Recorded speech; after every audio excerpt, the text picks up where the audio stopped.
ప్రస్తుతం మనం ఈ వీడియోలో ఎవరైతే టీఎస్ సిపి గేట్ ద్వారా పీజీ ఫస్ట్ ఇయర్లో అడ్మిషన్ తీసుకుని ఫస్ట్ సెమిస్టర్ ఎగ్జామ్స్ రాయబోతున్నారో, అంటే పీజీ ఫస్ట్ సెమిస్టర్ ఎగ్జామ్స్ ఎవరైతే రాయబోతా ఉన్నారో వాళ్ళకు సంబంధించిన question paper pattern, end semester question paper ఉంటుంది కదా, సెమిస్టర్ క్వశ్చన్ పేపర్, ఆ క్వశ్చన్ పేపర్ ప్యాటర్న్ అయితే ఒకసారి చూద్దాము. ఎగ్జామ్ ఎంతసేపు ఉంటుంది, ఎన్ని మార్కులకు ఉంటుంది అనేది క్లియర్గా చూద్దాము.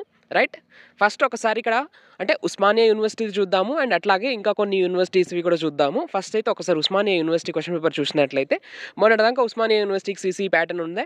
ఆ సీసీ ప్యాటర్న్లో కొన్ని చేంజెస్ చేశారు.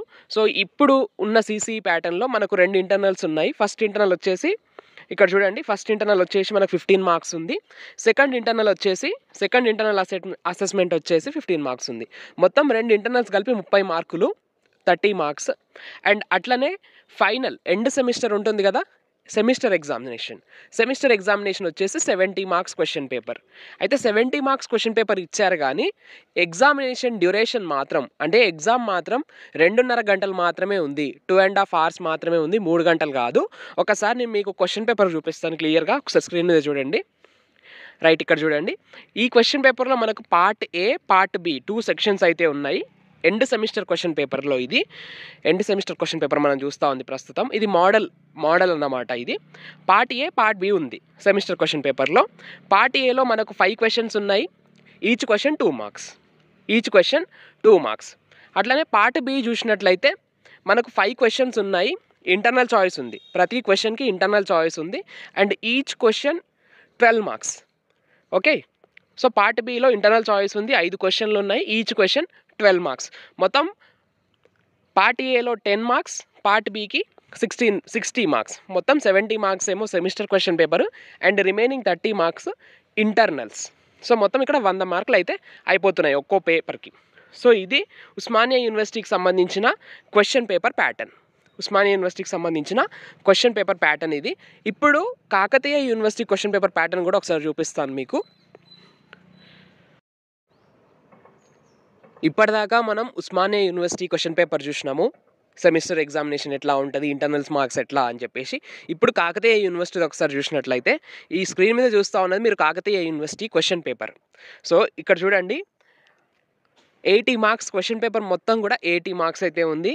3 hours ఎగ్జామ్ ఉంది, 3 గంటల ఎగ్జామ్ ఉంది. 80 మార్క్స్ క్వశ్చన్ పేపర్.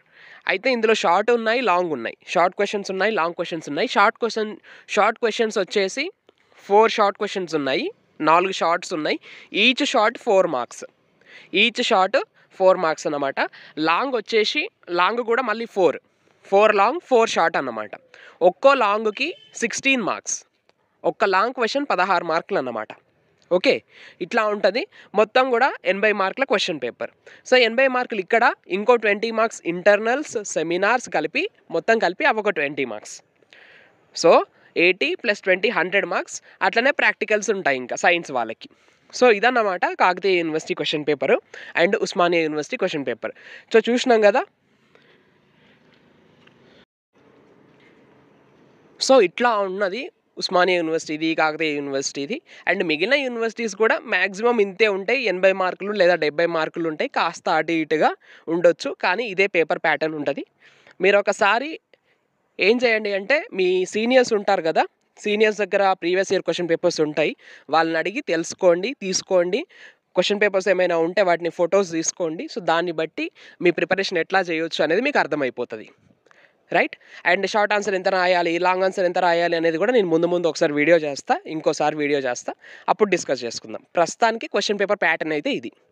అండ్ ఇంకొకటి, ఇంటర్నల్స్ మాత్రం రాయాల్సి ఉంటుంది. ఇంటర్నల్స్ రాయకపోతే మనకు ఇంటర్నల్ మార్క్స్ పోతాయి కదా, ఇంటర్నల్ మార్క్స్ పోతే మనకు గ్రేడ్ తగ్గుతుంది. సో గ్రేడ్ తగ్గకుండా ఉండాలి అంటే ఇంటర్నల్స్ కూడా మనకు ముఖ్యమే. కొంతమంది ఇంటర్నల్స్ రాయొచ్చా, ఇంటర్నల్స్ రాయకుండా ఏం కాదా అంటున్నారు. బట్ ఇంటర్నల్స్ రాయకపోతే ఫెయిల్ ఏం కారు, కానీ ఇంటర్నల్స్ రాస్తే మనకు గ్రేడ్ ఉంటుంది అన్నట్టు, గ్రేడ్ మంచిగా వస్తుంది. సో ఇది ఓవరాల్గా నేను చెప్పదలుచుకున్న విషయం. మీకు ఇంకా ఏమైనా డౌట్స్ ఉంటే కమెంట్ సెక్షన్లో కమెంట్ చేయండి. Right, that's all for now. Thanks for watching. Stay tuned to our channel science feeds.